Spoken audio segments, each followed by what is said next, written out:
Okay, so I'm rewatching the like Placid franchise, and I rewatched the first film tonight, and it has been years since I've seen the like Placid films. There were two franchises growing up that were massive for me in school, and that was Lake Placid and Anaconda.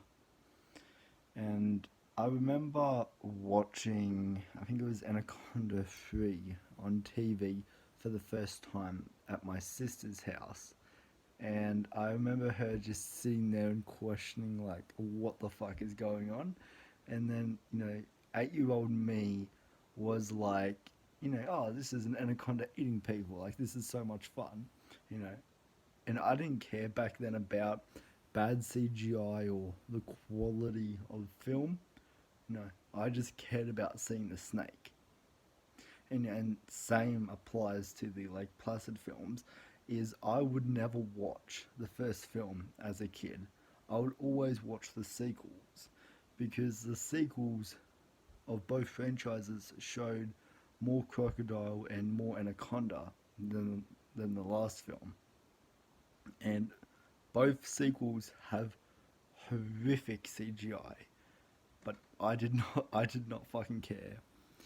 And I remember one of the Lake Placid films opening with this very awkward sex scene. Like it was on the level of awkward that is that was the 2009 remake of Friday the 13th, where where she's like, "Oh, your tits are stupendous," and like it was on that cheesiness.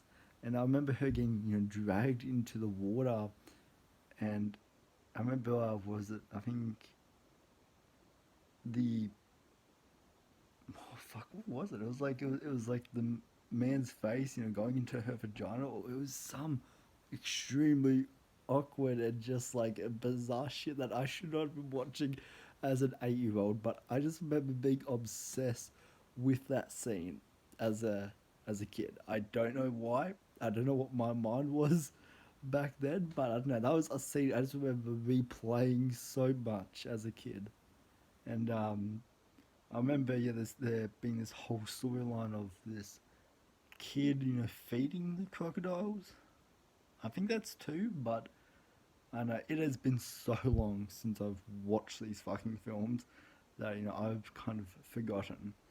And I still remember Lake Placid versus Anaconda, and I remember that being a crossover. I was really excited for. I remember seeing the trailer on YouTube, and I think when it eventually came out, like I didn't have any money at that time, so I there was no way of me watching it. And I remember going to Video Easy, which back in the day was my local video rental store, and they didn't even have it. And so, and still today, I have not seen like Placid versus Anaconda. But I remember this, yeah, being a little kid and just being obsessed with seeing, the crocodile and the anaconda going, head to head. And I remember, you know, googling the fight scenes and the battle scenes between the crocodile and anaconda and all of that. Um, and yeah, and so yeah, I still haven't like I still have not seen that film today. There's a lot of the Lake Placid films I haven't seen. There was a new one that came out a couple of years ago, Lake Placid Legacy, which I'm not sure if that's like a reboot or a sequel. From what I've heard, it sounds like the lake has been shut down or something like that. I'm not entirely sure on what the story of that film is, but I've heard that's a film that is horrible, and that's what I like to hear because you know none of the Lake Placid films have been well received. Like all of them, kind of yeah, people hate. But like I think honestly, there's a difference between so bad it's good and so bad it's just bad. And I think this is a franchise that is definitely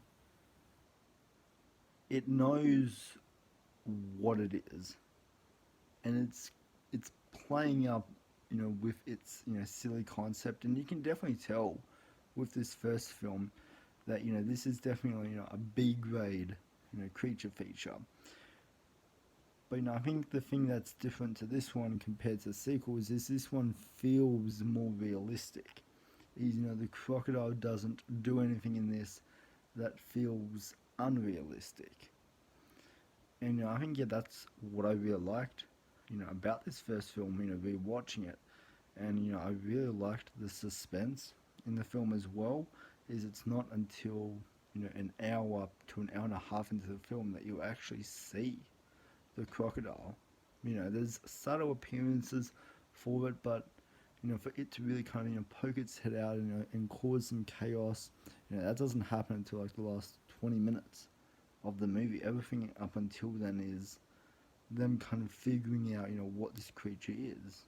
The cops think it's like a prehistoric dinosaur. It could be the Loch Ness monster. It could be a fucking megalodon, as far as we know. Looking at the way that the shark genre has gone, it would not fucking surprise me if if it was a fucking megalodon, because we've had fucking swamp shark in the past, which is actually a real fucking title, believe it or not.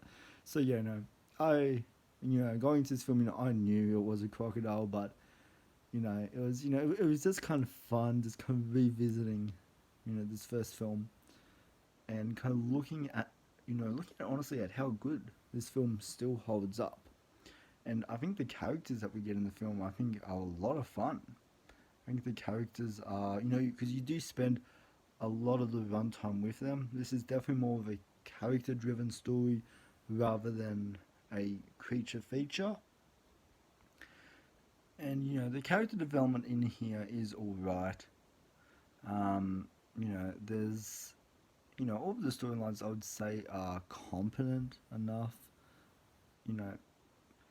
These aren't the type of characters where I will look back on the film and I'll be like, these are the best main characters and all of that.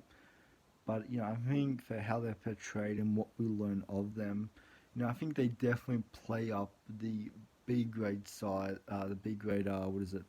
The B grade fuck my brain is just gone dead here. I think it really just it plays up that whole kind of B grade feel to the film, and I think that was really fun because characters fall into a lot of the traps that are set for the crocodile, and also where the fuck did that come into play at the end of this film? You see all these traps set up, but you never really see the crocodile get caught in any of them. So that I found interesting. But then looking back at the film, it's definitely used more as a punchline for the film, as a joke, rather than something that actually kind of comes into play in the film. And I think there's a few missed opportunities here. I think there's this story that's introduced very last second where there's actually two crocodiles instead of one, and the second one dies like so fucking easily, like one shot and a kaboom, blood and guts, everywhere. But somehow the first crocodile is a lot harder and a lot smarter. It outsmarts the characters more than the characters outsmarts it. Last time I checked, crocodiles don't have brains, but yeah, well, at least they can't think like a human, at least. And that I find interesting. I watched an interesting film, which I've done a review of, Shark Bait, which is also a very smart shark in that film. So yeah, that was interesting. But yeah, so I think that's a missed opportunity in here. Betty White's in here, so that's it's pretty cool, and she has some good lines in the film. All the acting is quite good in the movie as well. I liked how they actually spent time kind of building suspense and building tension. So when you actually do see the crocodile, it's like this big moment, and when the crocodile does show up, it means business. And so I really like that idea I really like that idea to it and the way that it was executed in the film as well. Like the sequels don't get that, but I think with the sequels, I think the sequels do what a sequel should be. Because I think this first film states that this is definitely a crocodile franchise, and so there's no point on kind of doing what this first film did, where it builds suspense. And I think the sequels they care about the body count and all of that, and and showing the crocodile as much as they can, and that's what 8-year old me was appealed to. Um, and yeah, I had a really good time with this film. I never watched this movie as a kid, which rewatching it now, I 100% see why. This film, being an 8-year old, this film would have bored the shit out of me because the crocodile doesn't show up until within the first 50 minutes of this movie. I would have been like, I would have already fallen asleep. I would have already checked out. I would have turned it off and all of that. And it's like it's fun watching a film like this and just looking at how 8-year old me would respond to it, and seeing how me now looking at it and and reviewing it. It's like it's a really kind of fun transition to kind of see that. But yeah, I had a really good time with the film. Like, also, one thing I forgot to totally mention, I cannot believe this crossed my mind. Um, the look of the crocodile is incredibly realistic. I believe it's all practical effects, and it is amazing. It is amazing. You would not be able to tell the difference between a real crocodile and a fake crocodile, because the crocodile in this looks fucking amazing, and all the underwater stuff, looks amazing, and all of that, and you know, all of the crocodile action I think is highly entertaining and all of that. So there's a few complaints I have here with this film, but I think for what it is and it being just a B grade creature feature, I really enjoyed the first Lake Placid, and I'm looking forward to getting into the sequels with this franchise, and I'm excited to check out Lake Placid Legacy.